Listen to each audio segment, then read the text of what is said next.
Assalamualaikum warahmatullahi wabarakatuh. Alhamdulillah wa syukurillah ala nikmatillah. Asyhadu an la ilaha illallah wa asyhadu anna Muhammadar Rasulullah. Allahumma shalli ala sayyidina Muhammad wa ala alihi sayyidina Muhammad.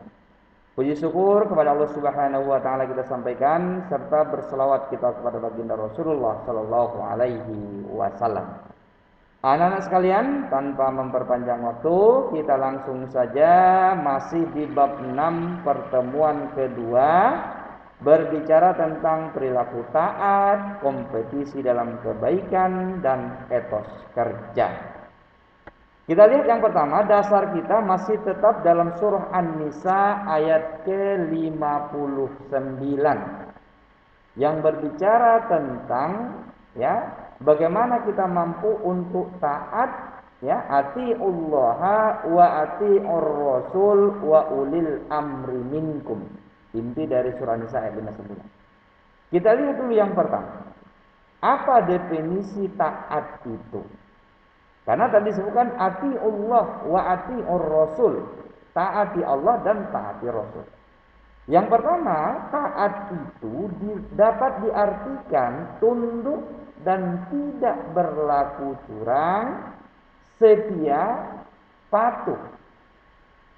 Jadi taat adalah secara umum dapat kita simpulkan sikap tunduk kepada tindakan ataupun perbuatan yang telah dibuat oleh Allah Subhanahu wa taala, yang telah dibuat oleh Rasul dan dibuat oleh pemimpin di antara kita.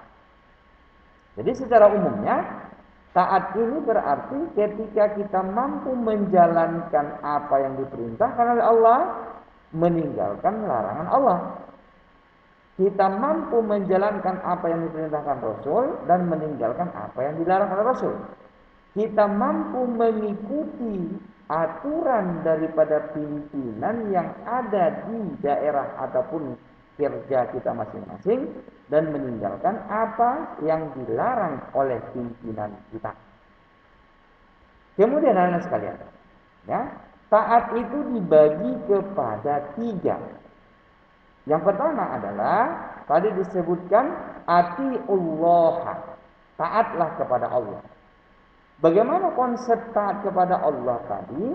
Berarti kita tunduk dan patuh kepada Allah dengan cara beribadah kepadanya, menjalankan perintah-perintah Allah yang terkandung di dalam Al-Quran dan beberapa hadis. Dan kemudian tentunya meninggalkan apa-apa saja yang dilarang oleh Allah dan dilarang oleh Rasul. Kemudian yang kedua adalah bagaimana kita taat kepada Rasul.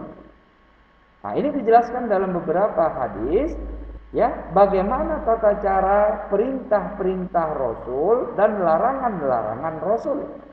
Berarti ketika kita taat kepada Rasul, sama halnya dengan Allah Subhanahu wa taala, berarti kita jalankan apa yang diperintahkan oleh Rasulullah dan kita tinggalkan apa yang dilarang oleh Rasulullah sallallahu alaihi wasallam.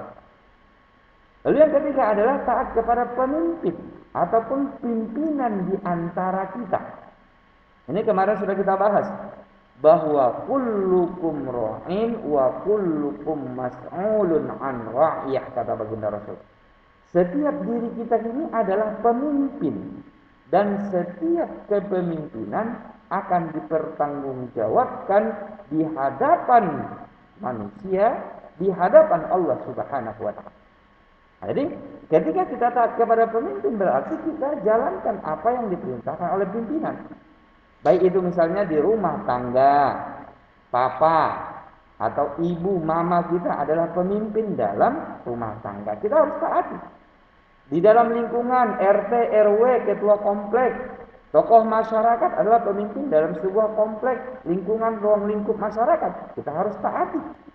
Di dalam dunia kerja, di sebuah perusahaan, instansi, lembaga, ada pimpinannya, ada kepalanya. Berarti ketika kita taat kepada pimpinan, kita harus ikuti aturan, perintah dan tinggalkan larangan pemimpin instansi, sekolahkah, masyarakatkah, pemerintahankah, ataupun yang lainnya. Kemudian selanjutnya anak sekalian, ya, kita bahas tentang kompetisi dalam kebaikan, masih dalam surah yang disebutkan tadi. Ya, dalam kompetisi kebaikan ini, ya, dapat kita artikan adalah usaha untuk menjadi yang terbaik dalam meraih cita-cita yang diinginkan dalam hal positif ataupun kebaikan. Artinya ini dalam Islam sangat dianjurkan. Bagaimana kita mampu untuk bersaing, berkompetisi dalam meningkatkan amal ibadah kepada Allah. Bagaimana kita mampu bersaing untuk semakin memperbanyak amal ibadah. Bagaimana kita mampu untuk lebih terbaik dari apa yang baik yang sudah kita lakukan. Nah, jadi artinya di sini kompetisi ini adalah sangat dianjurkan dalam Islam. Selanjutnya anak sekalian, tentang etos kerja. Ya, kita artikan etos kerja ini adalah usaha untuk memenuhi kebutuhan dan kepentingan hidup. Artinya, siapapun di antara kita tentu memiliki kebutuhan, baik kebutuhan pribadi, ya, kebutuhan keluarga, kebutuhan organisasi, kebutuhan masyarakat, instansi, perusahaan, bahkan bangsa dan negara. Artinya adalah dalam konsep etos kerja ini bagaimana kita mampu memenuhi kebutuhan tadi. Tentu ya dengan cara-cara yang disyariatkan dalam Islam. Nah, kita lihat lagi konsepnya. Bahwa etos kerja ini adalah kewajiban yang sudah diajarkan dalam Islam. Karena kita diajarkan tidak hanya fokus pada ibadah akhirat saja, melainkan juga untuk dapat memenuhi kebutuhan kepentingan dunia kita. Ini yang disebutkan di dalam hadis Rasulullah SAW. Ikmal li dunyaka ka'annaka ta'isu abadan wa'mal li akhiratika ka'annaka tamutu gadan. Beribadah kamu, berusaha kamu, menghambakan diri kamu kepada Allah, ya, seakan-akan kamu akan Allah panggil mati besok pagi, meninggal. Tetapi di sela-sela itu, kata baginda Rasul, bekerjalah, penuhilah, berusahalah untuk memenuhi keinginan duniamu, ya, seakan-akan kamu hidup selamanya. Artinya di sini Islam mengajarkan kita tawazun, menyeimbangkan antara kebutuhan dunia dengan bekerja, kebutuhan akhirat dengan ibadah. Nah, ini dibutuhkan keseimbangan. Selanjutnya anak sekalian, ya, dalam etos kerja ini yang paling kita pahami adalah bagaimana kita mampu untuk menjadikan tujuan hidup kita ini adalah beribadah, tapi di samping kita beribadah kepada Allah, bekerjalah untuk dunia kita. Kita butuh makan, minum. Kita butuh kebutuhan primer, sekunder, dan luks. Harus kita penuhi. Ketika kita mampu untuk memenuhi kebutuhan ini, berarti kita sudah menjalankan beberapa syariat Islam. Oke, anak-anak sekalian, barangkali inilah pertemuan kita di bab 6, pertemuan kedua ini.